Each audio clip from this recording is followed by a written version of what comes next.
Good evening. It's Pastor Nate here. I'm so glad that you're here at another episode of Unchained.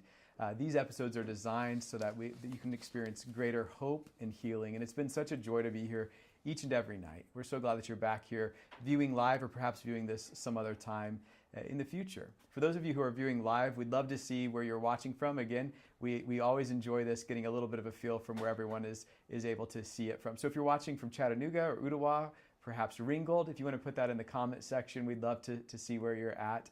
And we do enjoy seeing your comments during our break in this session. So thank you so much for engaging with what's going on. Thank you for being here. Several of you have been tuning in every night. That's really neat to see. If you're coming here for the first time, welcome. We're so glad that you're here. We wanted to let you know at the end of our session this evening, we're going to be giving away this book by our presenter, Pastor Richie Halverson, The Darkness Will Not Overcome. It's his story of overcoming an opioid addiction. We want to get this signed book to you. We'll be doing a drawing for it later this evening. And to be entered into the drawing, you need to register for this event and click on the registration link tonight. So even if you registered before, please click on that link tonight. You can see it up there on your screen right now. If you click on that, it enters you for this drawing. So we encourage you to do that. By the way, if you register, if you haven't yet, it'll also give you an email or a text message reminding you of these meetings. We still have 3 meetings left, or 2 meetings left, I'm sorry, at 7:15 tomorrow and then on Saturday night as well. So we want to encourage you to like this and to share it with others who might need some hope and healing. At this time, we get to move into one of my favorite segments of the program, and that's our interview. Here in our studio tonight, I'm here with Mike Stollenmeyer. Mike, welcome.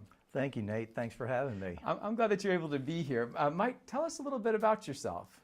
Sure. Well, as we were talking before we got started, I'm originally from New Jersey, North Jersey. I was born and raised up there and moved down to Tennessee at about age 25. Okay. I'm 64 years old. I've been in recovery from drugs and alcohol for 43 years, so I've been sober for a long time. Hey, that's congratulations. Thank you. That's amazing. Thank you. Hey, we're happy to have you here tonight. And a fun fact for those who've been watching with us, share with us the connection between you and our presenter last night. Your wonderful presenter last night was my lovely wife, Kim. So she shared her story. I also have 3 fantastic children. That's really cool. So it's neat that you guys have kind of a passion really at this point to help people overcome addictions. It's neat. That's shown up throughout both of your lives, which is really absolutely neat. So you being here tonight is really just a continuation of kind of a passion that you've had for quite some time. Absolutely. Well, you mentioned that you early on in life, this is kind of a unique thing for the stories that we've been hearing. Early on in life, you started to struggle with drug and alcohol use. Can you share a little bit about how that started? Sure. Well, being 64 and sober for 43 years, you can figure do that out math. I do that backwards. Right. I think I had my first taste of alcohol at 10 years old, and smoked my first joint at age 11. And, at that age, dabbled in it a little bit, pot, marijuana, alcohol. By the time I was 14 years old, I was smoking pot on a daily basis. Okay, wow. Now, I was really scared as a little kid. I'm like, oh my God, what am I doing? But I trusted this older person, sick person, giving a little 11-year-old pot. Right.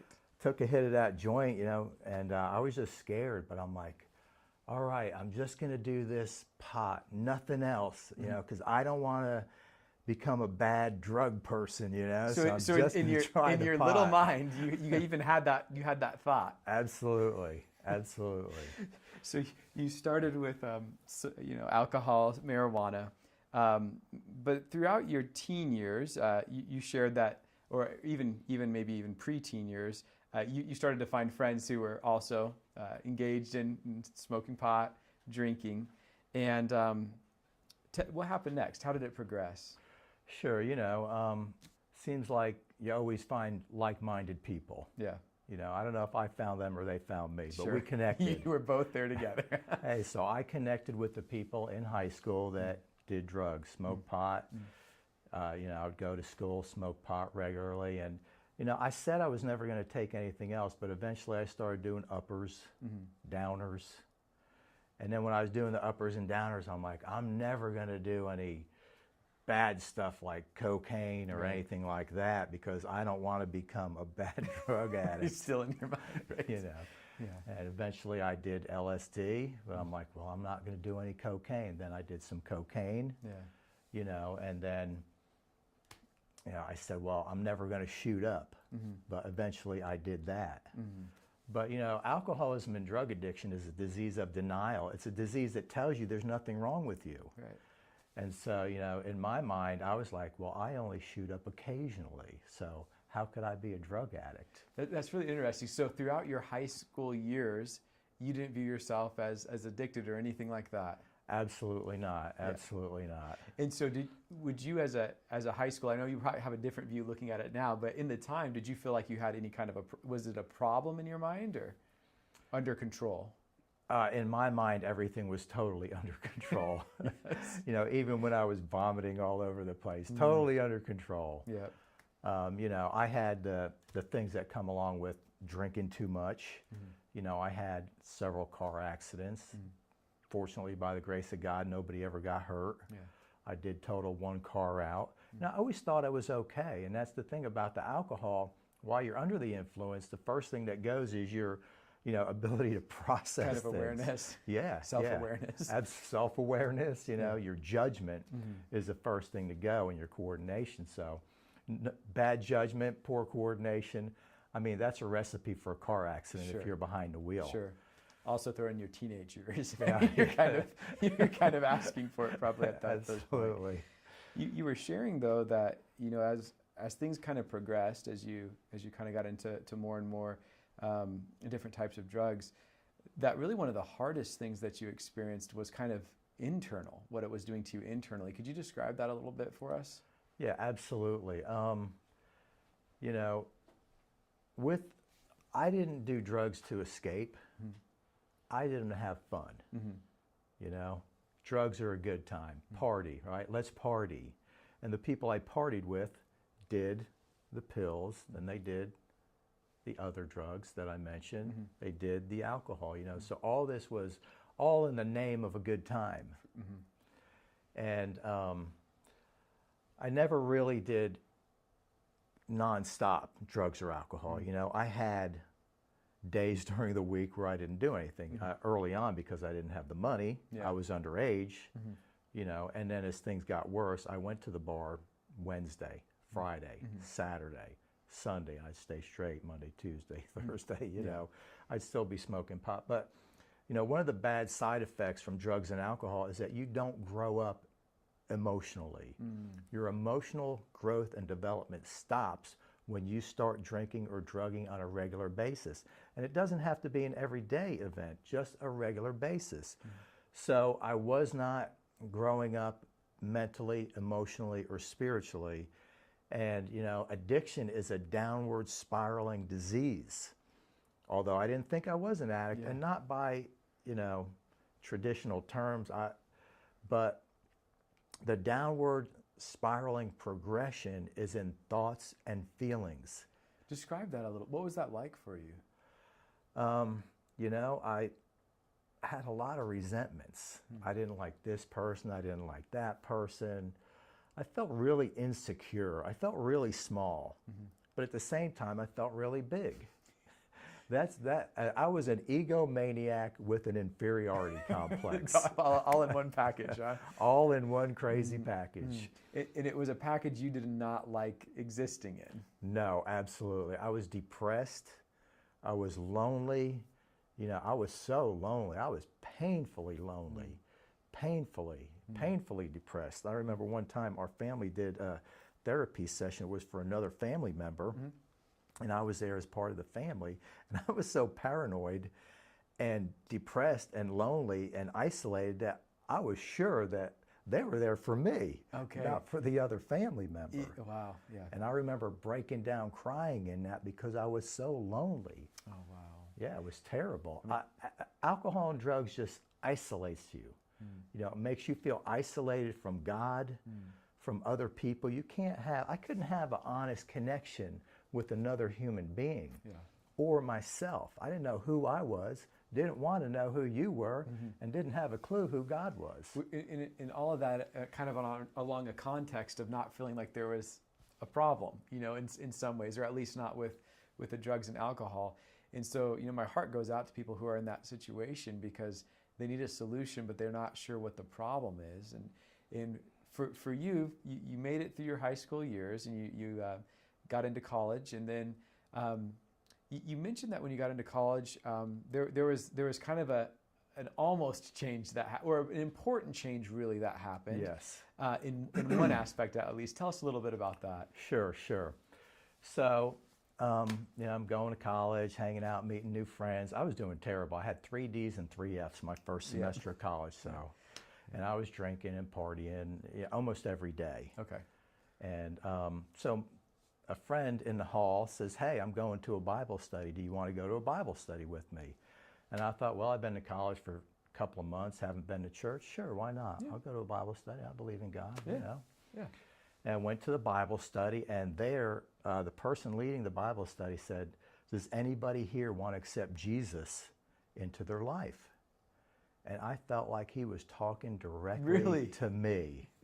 Just kind of out of the blue, you go to this Bible study, but you feel like the Holy Spirit shows up. Absolutely, talking to me. He's like, so he's like, "Is there anybody? Speak out now." And I'm quiet, He's like, "Anybody, raise your hand if you want to accept Jesus into your life." And I'm like, scared, because there must have been 10 people there. Yeah, right. Right. And then he's like, "Just say yeah." And I said, "Yeah." And I'll tell you what, got baptized right away. And, some people have profound spiritual experiences, and I did. It was I had very a real. profound spiritual experience. I stopped drinking, stopped all the drugs, premarital sex, stopped stealing, lying, everything. And it was easy. It was so easy. Oh my gosh, God was there in my life. It's so real that it made it, yeah. Yeah, absolutely. And, we were at a Bible study a couple days later, and he's like, you shouldn't be smoking now that you're a Christian. I didn't have a clue, right? Right. So I'm like, "Oh, really? Oh, okay. All right." I threw them away like they were nothing. Just not a big deal. Like it was nothing. That's how real God was. That's how real God was, and that's how God showed out.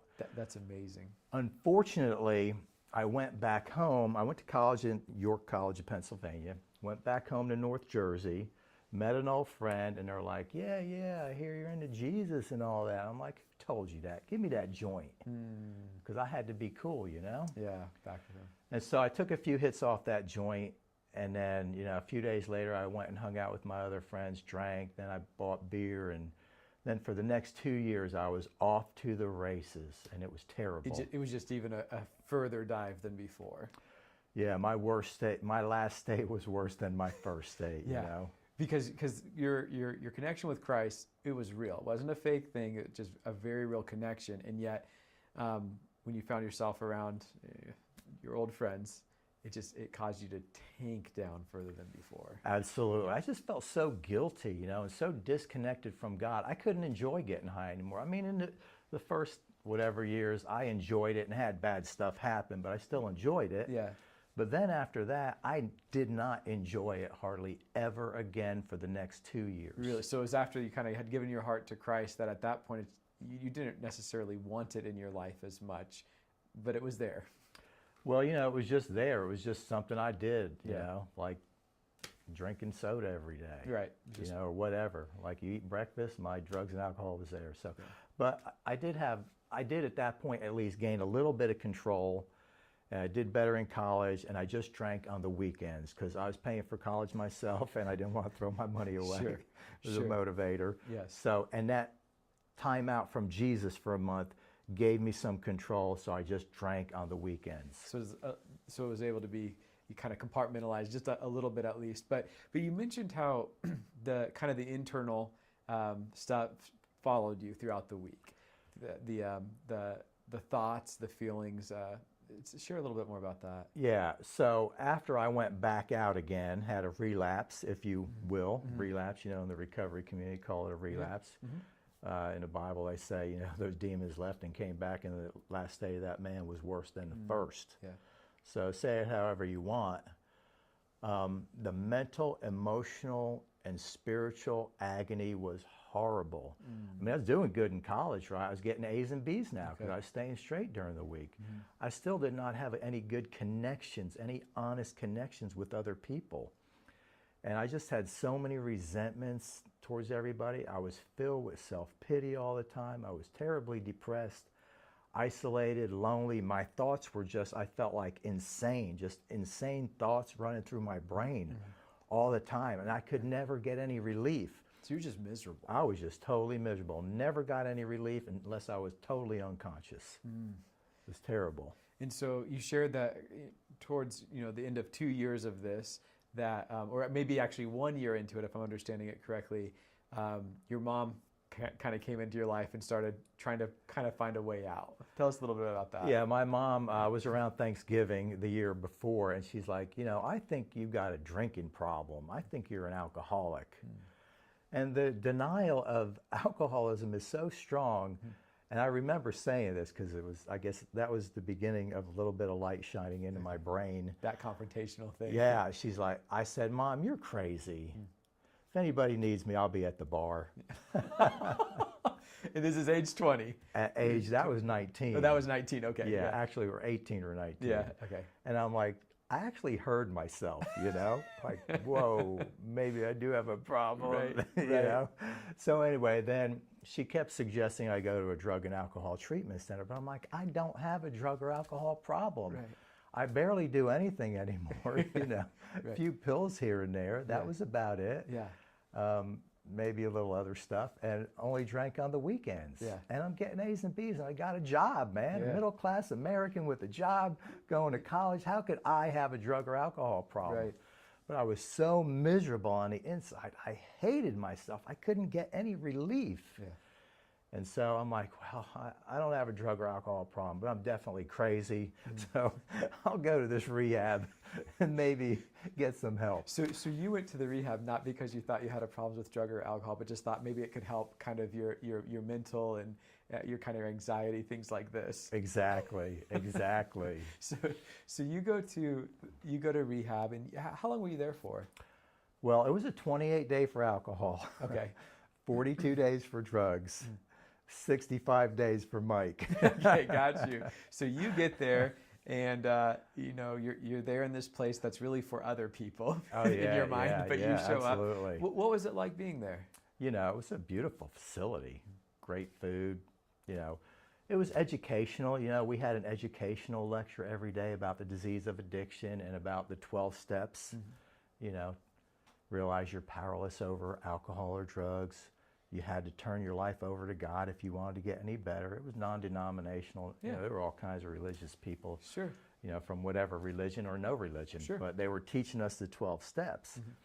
So, but I walked in there, I'm like, these people are all drug addicts. I don't know why I'm here, but I was. But this one day, this little 16-year-old girl, and keep in mind, I'm 20, so she's 16, big age difference at that point. She's like, don't you think you have a problem? And I said, yeah, I guess I do. Did that feel? Were you saying it with sincerity at that Oh, point? absolutely. That's when it finally came out. Finally came out. I was there for 3 weeks. So, because I did the 12 steps, not wholeheartedly, because they said you got to do the first 5 to get out of here. Okay. So step 1, you admit you're powerless over alcohol. I'm like, all right, I'm powerless over alcohol. 2, came to believe that a power greater than ourselves could restore us to sanity. Well, I believe in God. That's not a big deal. Yeah. Step 3, made a decision to turn our will and our lives over to the care of God as we understood Him. All right, God, here you go. Like, dang, I've been here for 5 minutes. I'm already on step 4. A student. But what happened for the latter steps, or what happened that kind of made it start being a little bit more transformative for you?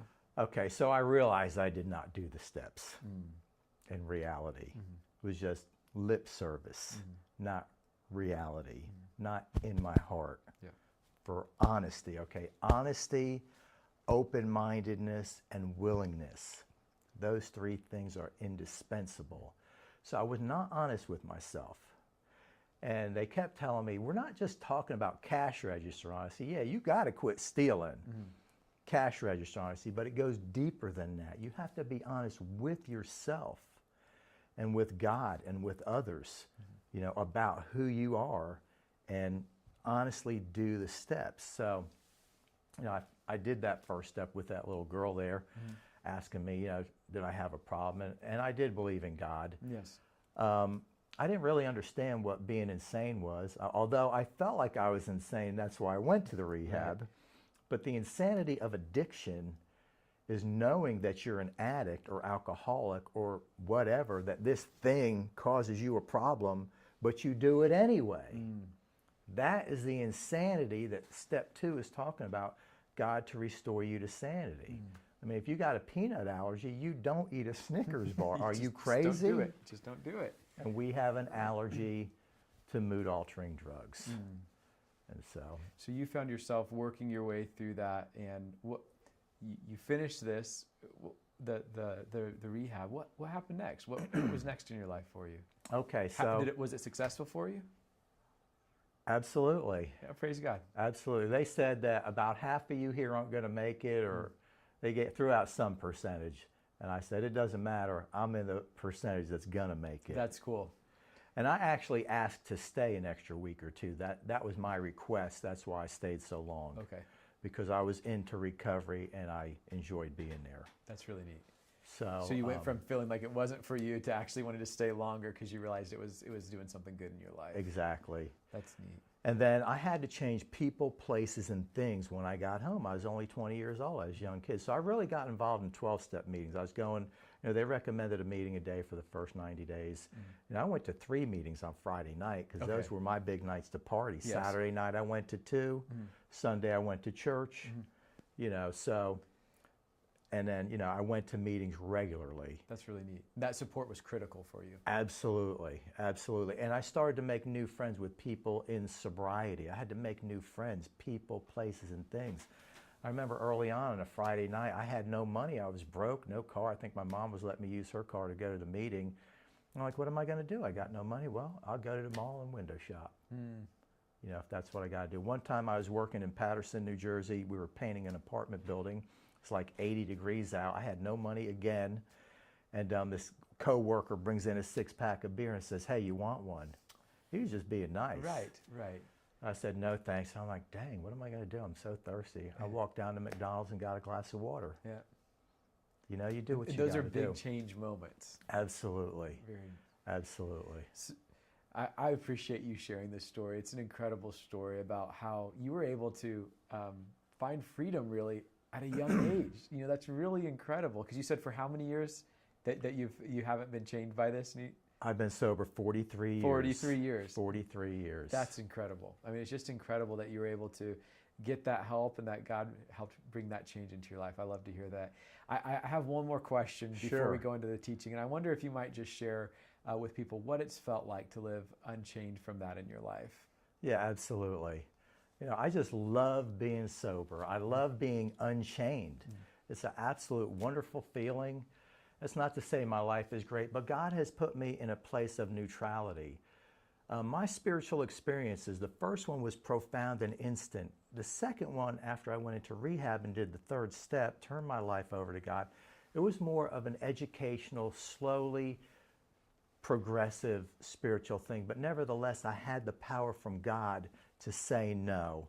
I've been in situations where there's alcohol and it doesn't affect me today. I'm free. I'm totally free. My mental, emotional, and spiritual growth is just so much better than it was. I have peace, joy, love. I try to think about other people instead of myself. And that's not to say I don't have problems. Sure. I had a horrible last year, according to all accounts. I had a triple bypass. I had an emergency appendectomy when I was camping in Alabama. They found cancer, an aggressive rare form of cancer. So then I had to have a section of my colon removed to make sure all the cancer was gone. Then there was a glitch with my insurance. They didn't want to pay the bill, and it was over $300,000. Wow. So I had a lot of challenges. My twin brother died, so all this is in the last year and a half. Wow. And it's been hard for me, very, very hard, but good. It's still good. Life is good. God is with me. Wow. I don't have to drink over anything. And There is no problem that a drink or drug won't make worse. And all the problems I have, I know that God is with me. He's brought me through all these things in the past. He's going to continue to be with me and bring me through them in the future. And I try not to think about the future. I try to live in today, spending time with Jesus and trusting in God. I love that. Mike, thank you so much for sharing some of your story. And we'll enjoy coming back after our presentation here for some more question and answer time, if that's all right. But thank you so much. Thanks for having me. It's a joy to talk with you. Thank you. For those of you watching right now, what we're going to do is we're going to turn to our teaching from Pastor Richie Halverson, where he's going to help us understand how to make another breakthrough, how to break through weakness with persistence and practice. We're going to turn to that now, but we want to invite you to stay for our question and answer time afterwards. Welcome to Unchained, Hope and Healing from Addiction. If we want to experience freedom, we've got to break through the chains holding us back. We break through denial with honesty. We break through insanity with hope and open-mindedness. We've got to break through the paralyzation with faith and action. Break through fear with courage. Break through our ego and pride with humility and learning. We've got to break through the shame and guilt with forgiveness. Today, we're going to break through weakness with persistence and practice. In recovery, people often say, don't give up 5 minutes before the miracle. And when we're recovering, it's about progress, not perfection. Matthew 7:24-27 says, everyone then who hears these words of mine and does them will be like a wise man who built his house on the rock. The rain fell and the floods came and the winds blew and beat that house, but it did not fall because it had been founded on the rock. Everyone who hears these words of mine and does not do them will be like a foolish man who built his house on the sand. And the rain fell and the floods came and the wind blew and beat against the house, and it fell, and great was the fall. If we want to build a new, unchained life, we have to start putting things into practice. Progress, not perfection. James 1:22 says, when you only listen and you do nothing, you're only fooling yourself. Matthew 7:24, everyone who hears these words of mine and puts them into practice. Living an unchained life takes practice. The reason many of us don't see the changes in our life, the changes in our marriage, the changes in our family that we would like to see is we're not putting things that we learn into practice. Rene Descartes said, I think, therefore I am. But it takes more than just thinking. It takes doing.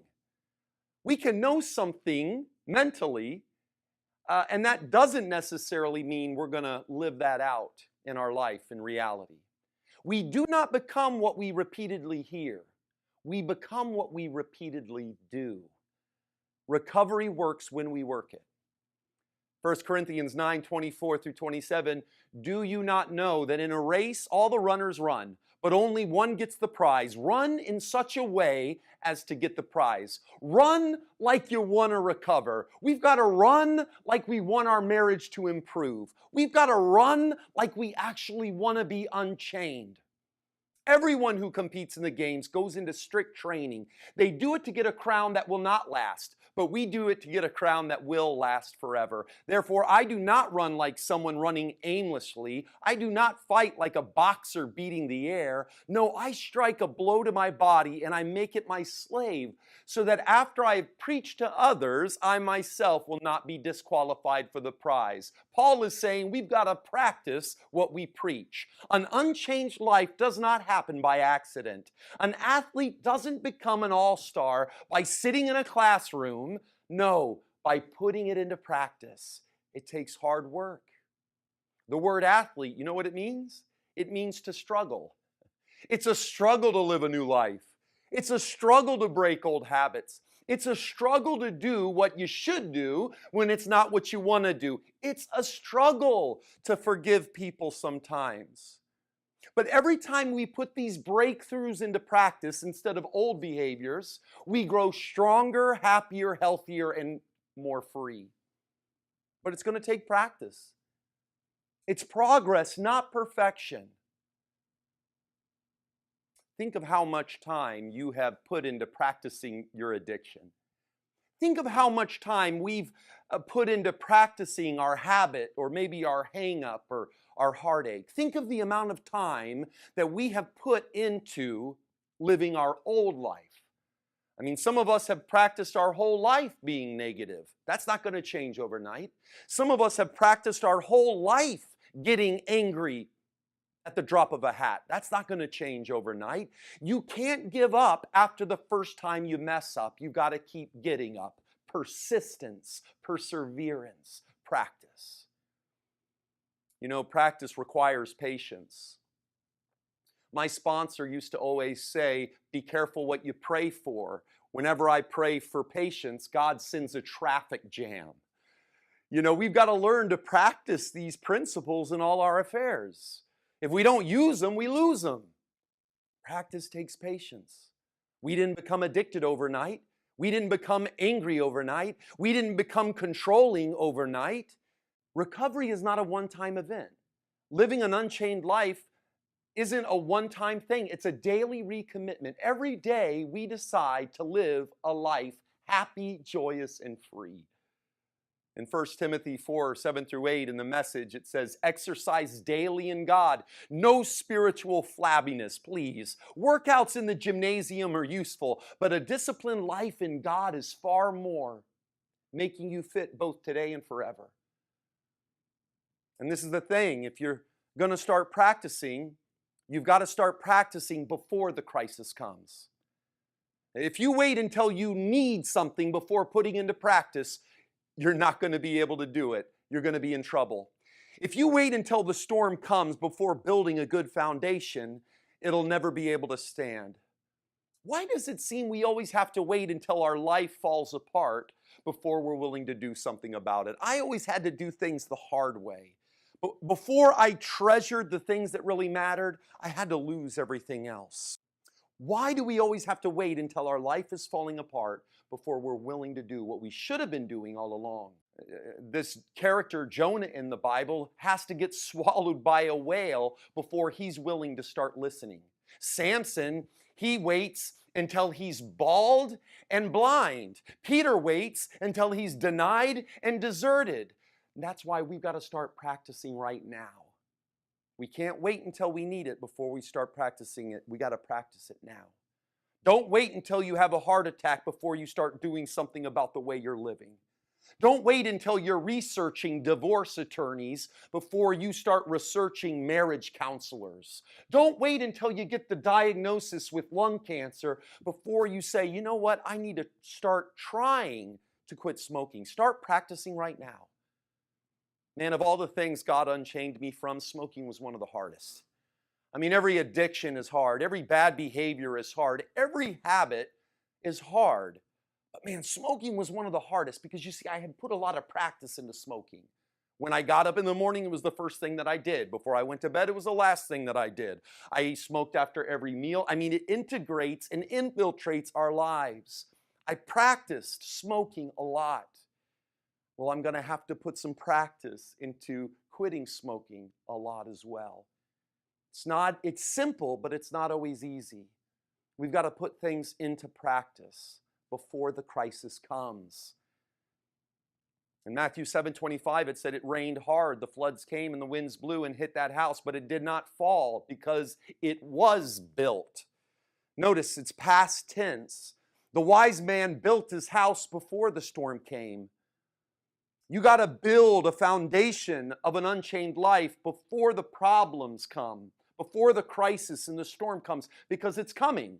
It's easy to not use dope when life is going good.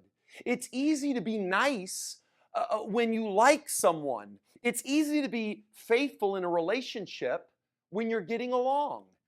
If you wait until the storm comes before you start working and practicing, it's going to be too late. Begin building an unchained life right now.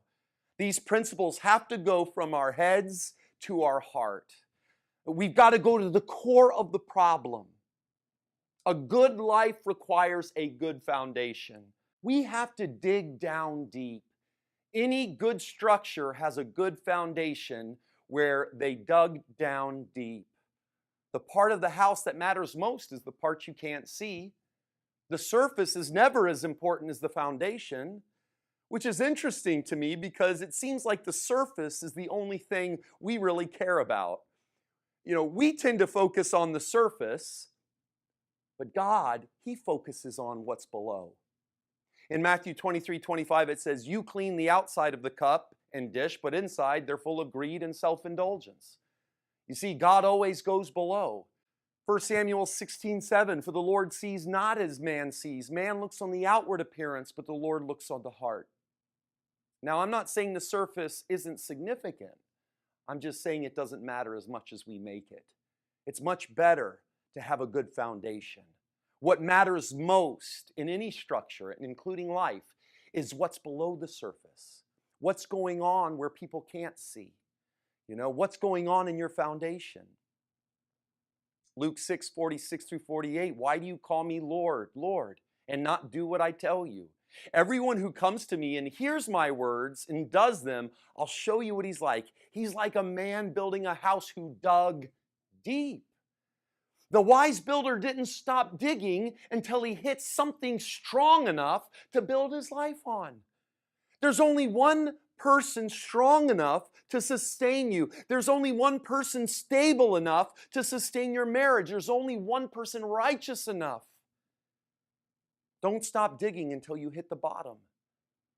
Dig past the dysfunction. Dig past the depression. Dig past the present dilemma. Don't let these things hold you back. Keep digging past the problems, past the pain, all the way until you hit something hard that can hold you up.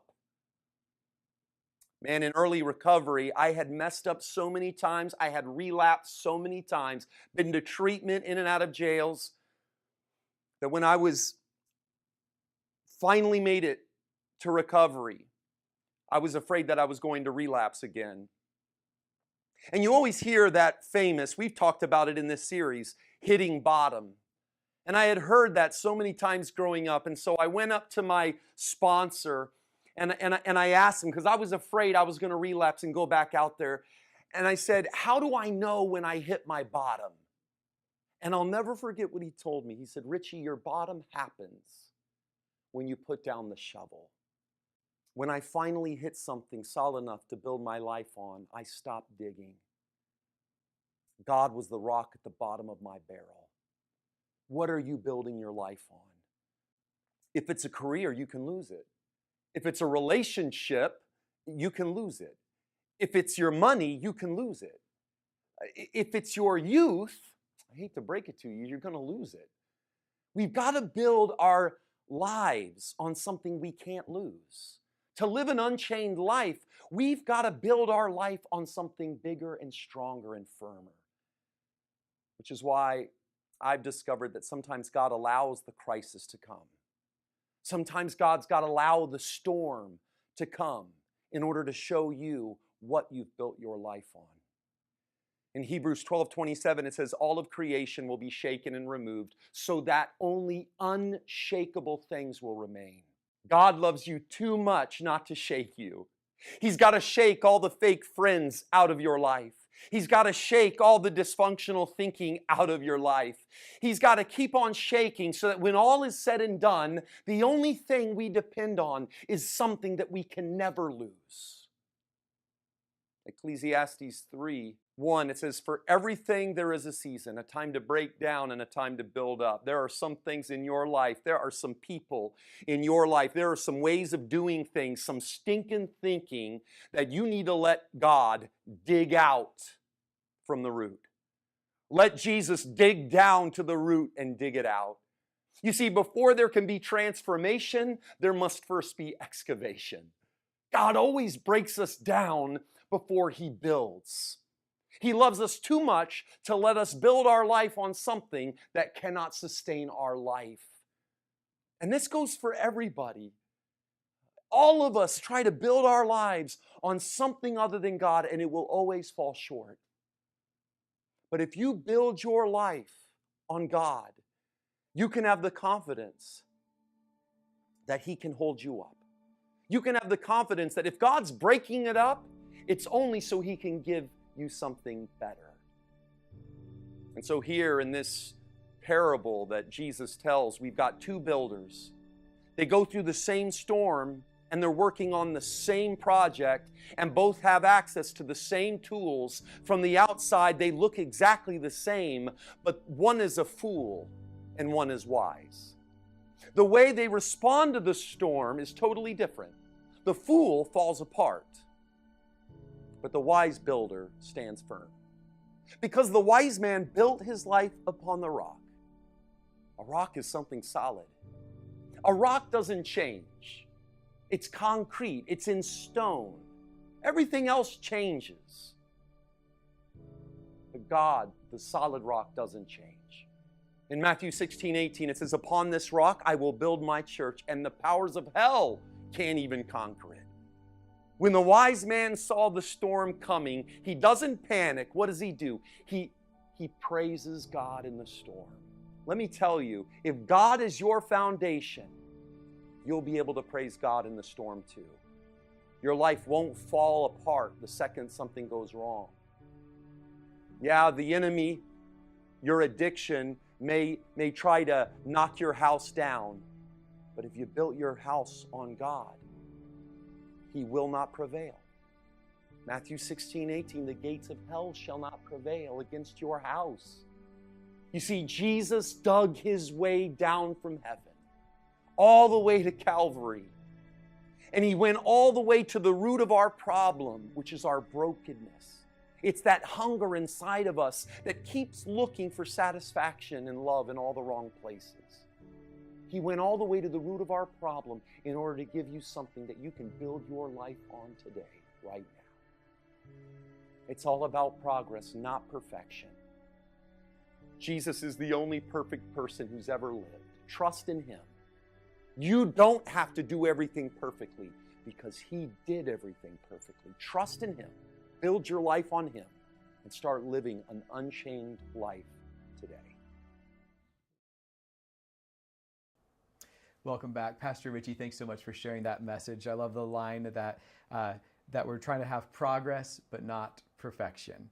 That it's a struggle, but we can build our house on God as our foundation. So thanks so much for sharing that message with us and for sharing every night with us. Thanks so much for your support. At this time, we're going to do our Q&A time with Mike. Mike, once again, thanks so much for being here. I also want to reference, thank you guys for those of you who put into the chat where you're watching from. Cindy from Coffee Springs, Darlene from Fort Oglethorpe. We're glad to have you guys here. Everyone else that's watching, thanks for watching online here. Mike, we have a few questions I have for you as we get started here.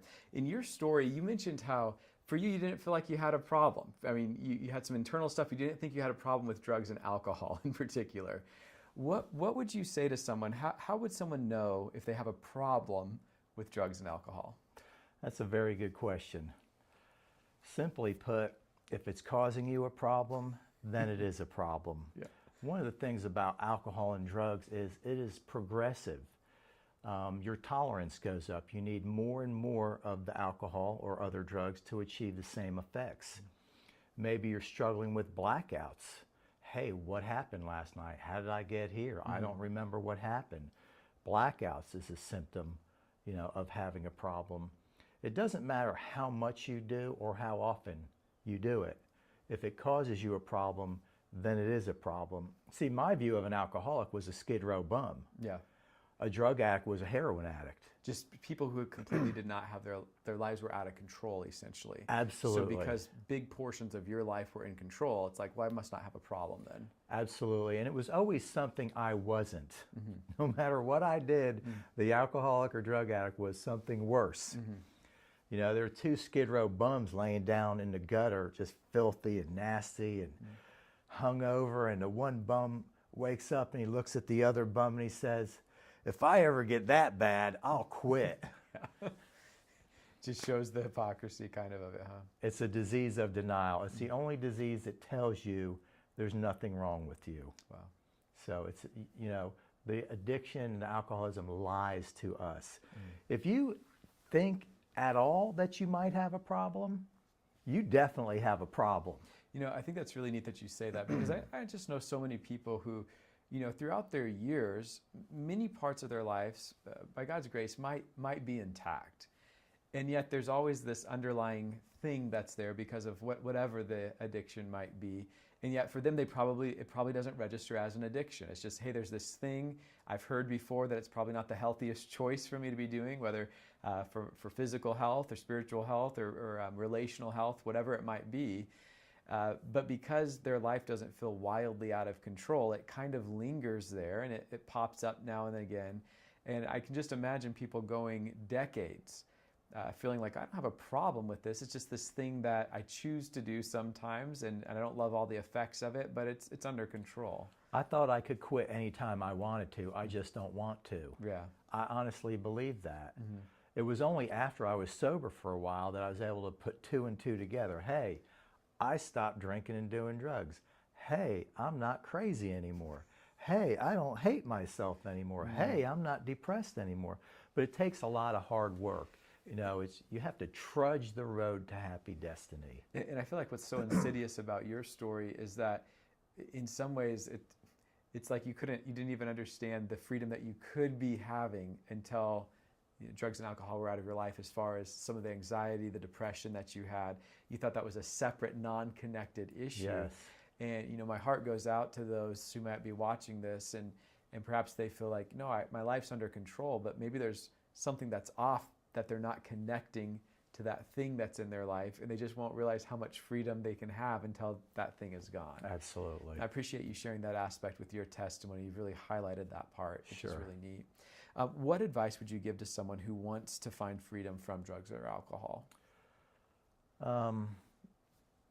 First is, just reach out for help.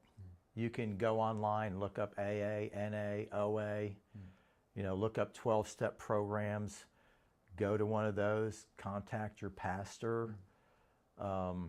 If you're really in the throes of addiction, you might need to check into a detox or a hospital. There's several places around town here. Yes. They're all over, really. So you could just go ahead and Google the AA or NA hotline. But if you have the least little inclination that you might have a problem, then you definitely do, because it takes a lot for us to even realize that there's something wrong there. I think that's wise advice. And I love how here in North America where we live, it's we can say with quite a bit of confidence, if you put it into Google, look for help, you're probably going to find some help. And the reason behind that is because you're not alone in your problem. There's a lot of people who also share a similar problem. I think it's important for people to know that they're not alone. And because there's so many people that have experienced problems with addictions, with substances, or with behaviors, there's quite a bit of support that's available, which is really neat. It's just identifying that we might be the ones who actually need it, and reaching out for that hand of help. And there are a lot of 12-step meetings online, Zoom meetings. There's one place that has one 24 hours a day. They're in all different countries. So you could go to a Zoom meeting. You don't even have to show your face. You can just put your name up on screen and listen in if that's what you want to do. You could be real anonymous. Usually at 12-step meetings we go by our last initial. I'm Mike S. Yeah. So you can remain anonymous and still get some help. But what I'm hearing as kind of the common denominator in your advice is get help. Don't try to do it by yourself. Absolutely. Yeah, find yourself a community of some kind, a support system of some kind. Don't trust yourself. If it was something you couldn't get out of your life last month, last year, last decade, it's probably not something that you're going to get out yourself right now, and that's okay. Get some assistance. One of the things they say in 12-step meetings is our best thinking is what got us here. Mm-hmm. Yep. We don't have the answers. We have to get some help and some answers from somebody else. That's really neat. Mike, I really appreciate your time. Thanks so much for coming, sharing your story, answering these questions. It's been a joy to have you here. You're welcome. Thanks for having me. Absolutely.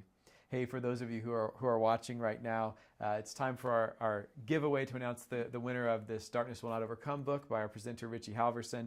Tonight, our winner is Teresa. Teresa, thanks so much for not only watching, but clicking that registration link. We'll send you an email, make sure that you get a copy of this book. For those of you who are still watching, if you'd like to get a copy, we're going to be meeting 2 more times. Tomorrow night, we'll enjoy hearing a message from Pastor Richie about breaking through.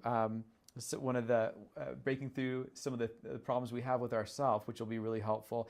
And then also we'll have a powerful testimony from Gabriel Trujillo about how God blessed him for, in breaking the chain of pornography. So we hope that you can make that as we kind of look at addiction from a different angle tomorrow evening. Continue to share these videos. Tell others about it. We hope to see you here tomorrow at 7:15 and then on Saturday night at 7:15 as well. Thanks so much for being part of this community, and we hope you have a good night. Take care.